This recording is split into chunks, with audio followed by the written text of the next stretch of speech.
जीवन की कोई भी परेशानी अचानक से नहीं आती। उसके पीछे सालों से एक भूमिका बन रही होती है। हमारे फैसले, हमारी इच्छाएं और हमारा व्यवहार सब मिलकर आने वाले कल की इबारत लिखते हैं। इसीलिए अगर आज की किसी परेशानी का हल तलाशना है, तब पुराने दिनों के पन्ने पलटने जरूरी हो जाते हैं। ऐसी ही एक किताब के पन्ने पलटने जा रहे हैं पंडित जी, ताकि उसकी मदद से किसी की परेशानी का हल गीता के पन्नों में तलाश सके। पंडित जी के पास जो समस्या सवाल बनकर आई है, वो कहीं बाहर से नहीं है, उनके खुद के घर से, उनकी जान से ज्यादा प्यारी छोटी बहन उर्मिला के घर से आई है। हालांकि समस्या उर्मिला की बहू दिव्या ने उन्हें कल शाम फोन पर बताई है, लेकिन पंडित जी वो ये जानते हैं कि अगर उन्होंने इसका हल ना निकाला तो उनकी बहन की जिंदगी भर की मेहनत बेकार हो जाएगी। जिस सपने के पीछे उसने अपना जीवन होम कर दिया, वो बिखर जाएगा। ये सोचते हुए पंडित जी की आंखों के आगे अपनी बहन का पूरा जीवन तैर गया। 3 भाइयों की इकलौती बहन थी उर्मिला, सबसे छोटी भी थी, इसीलिए मां बाप के साथ भाइयों की भी लाडली थी। तीनों भाइयों की पूरी कोशिश रहती थी कि उनकी बहन को कोई परेशानी ना हो, उसकी कोई फरमाइश अधूरी ना रहे, उसकी आंखों में कभी कोई आंसू ना आए और पैर तले कोई कांटा ना चुभे। लेकिन अगर हमारे चाहने भर से जिंदगी चलती तो फिर किसी को भी कभी कोई परेशानी होती ही नहीं। किस्मत में जो लिखा है वो कई बार हमारी इच्छाओं के एकदम उलट होता है और इस पर किसी का जोर चलता ही नहीं।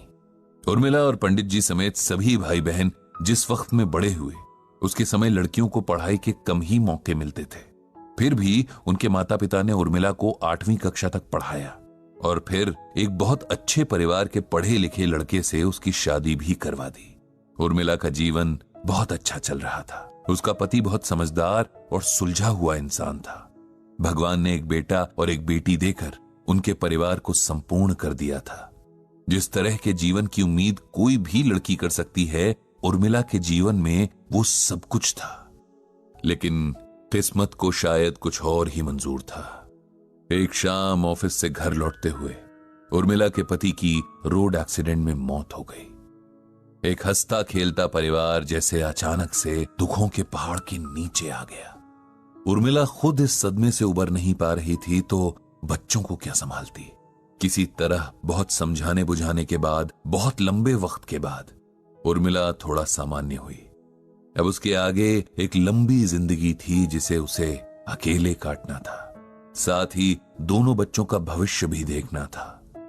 जब जिंदगी की कड़वी सच्चाइयां मुंह के आगे खड़ी हों, तब इंसान को शोक मनाने का भी वक्त नहीं मिलता।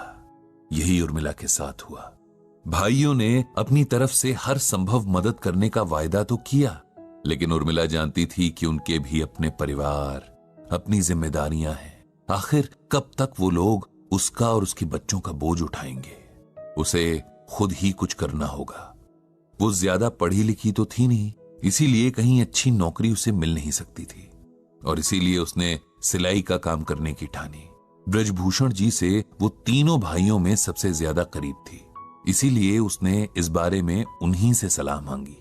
भाई को बहन का फैसला सही लगा, सो उन्होंने उर्मिला का पूरा साथ देने का वायदा किया। ब्रजभूषण जी ने उर्मिला को सिलाई का डिप्लोमा करवा दिया। धीरे धीरे घर पर ही उर्मिला को सिलाई का काम मिलने लगा। मेहनती तो थी ही, साथ ही अच्छे नेचर की भी थी, इसीलिए काम लगातार बढ़ता गया। जब काम बढ़ता गया तब उर्मिला ने अपने आस पड़ोस की महिलाओं को सिलाई सिखाकर काम देने का फैसला किया। इस तरह कुछ ही सालों में उसका अच्छा बड़ा सिलाई केंद्र बन गया था, जिसमें उसकी तरह की कई जरूरतमंद महिलाएं काम करती थीं और एक रिस्पेक्टफुल जिंदगी जी रही थीं। उर्मिला के दोनों बच्चे भी होनहार निकले। दोनों ने खूब पढ़ाई की और अच्छी नौकरियां पाई। उन दोनों ने उर्मिला से एक फैक्ट्री खोलने को कहा ताकि और ज्यादा महिलाओं को रोजगार मिल सके। इन सब में पूरी तैयारी और मदद उसके दोनों बच्चों के साथ ब्रजभूषण जी ने भी की। जिस दिन फैक्ट्री का उद्घाटन था, उस दिन ब्रजभूषण जी अपनी बहन के प्रति बेहद गर्व का अनुभव कर रहे थे। उनकी बहन ने अपनी विपरीत परिस्थितियों को खुद पर हावी नहीं होने दिया था और अपने साथ जाने कितनी महिलाओं को संकट से उबार लिया था।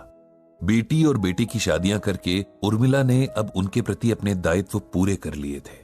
उनकी बहू दिव्या ने मैनेजमेंट की पढ़ाई की थी और अब वो अपनी सास के साथ फैक्ट्री संभाल रही थी।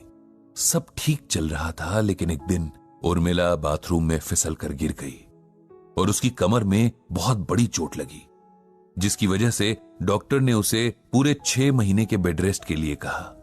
6 महीने में हालत सुधरने के बजाय बिगड़ती चली गई और उर्मिला तमाम इलाज के बावजूद बिस्तर से लग गई। अब घर और फैक्ट्री की सारी जिम्मेदारी दिव्या पर आ गई। उसने कोशिश तो पूरी की, लेकिन उर्मिला के फैक्ट्री न जाने से वहां के कर्मचारियों के बीच कई तरह की समस्याएं आने लगी। काम से ज्यादा काम चोरी होने लगी, अनुशासन खत्म होने लगा, जिससे काम पर फर्क पड़ता और कारोबार पर बुरा असर होने लगा। इसी समस्या से परेशान होकर दिव्या ने पंडित जी को फोन किया था। वो जानती थी कि उनके पास कोई ना कोई हल जरूर होगा, कोई अच्छी एडवाइस तो वो जरूर देंगे। पंडित जी ने उसकी तमाम शिकायतें सुनी कि फैक्ट्री में काम करने वाली महिलाएं देर से काम पर आती हैं, काम चोरी करती हैं, वगैरह वगैरह। पंडित जी ने कुछ देर सोचा और फिर दिव्या को श्रीमद् भागवत गीता का ये श्लोक सुनाया।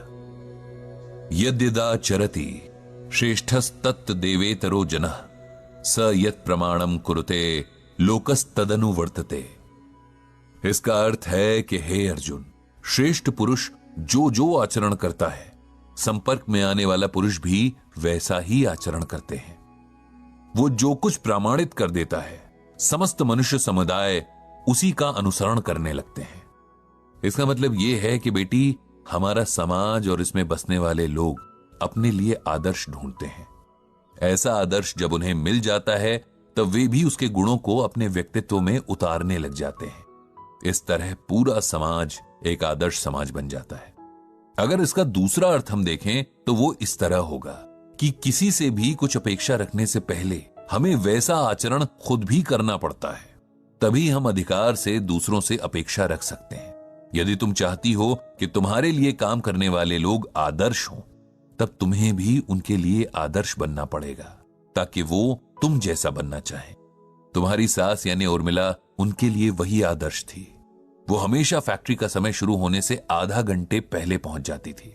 गेट पर खड़ी होकर आने वाले लगभग सभी स्टाफ मेंबर्स से मिलती, उनके हालचाल पूछती, अगर किसी को कोई समस्या हो तो उनकी मदद करने की कोशिश करती। काम के दौरान पूरी फैक्ट्री में घूमती रहती कि कहीं कोई दिक्कत तो नहीं। इस तरह स्टाफ को वो हमेशा उनके बीच मिलती। उनके सुख दुख में हमेशा साथ रहकर उर्मिला ने उन्हें बिल्कुल अपने परिवार की तरह बना लिया था। इसी वजह से सभी महिलाएं काम को अपना काम समझकर करती और सब खुश भी रहते। अब तुम सोचो कि मालकिन की तरह आधे दिन फैक्ट्री जाना, अपने एयर कंडीशन वाले ऑफिस में बैठे रहना और सिर्फ काम की बातें करना, ये बिहेवियर तुम्हें उन काम करने वाली महिलाओं के करीब लाएगा या उनसे दूर करेगा? दिव्या को अब समस्या की जड़ भी समझ आ रही थी और समाधान भी दिख गया था। उसने पंडित जी को बहुत बहुत धन्यवाद कहा और मन ही मन उनकी सलाह पर अमल करने का संकल्प लिया। पंडित जी ने भगवान श्री कृष्ण और श्रीमद् भागवत गीता को प्रणाम किया और प्रार्थना की कि प्रभु सभी को सही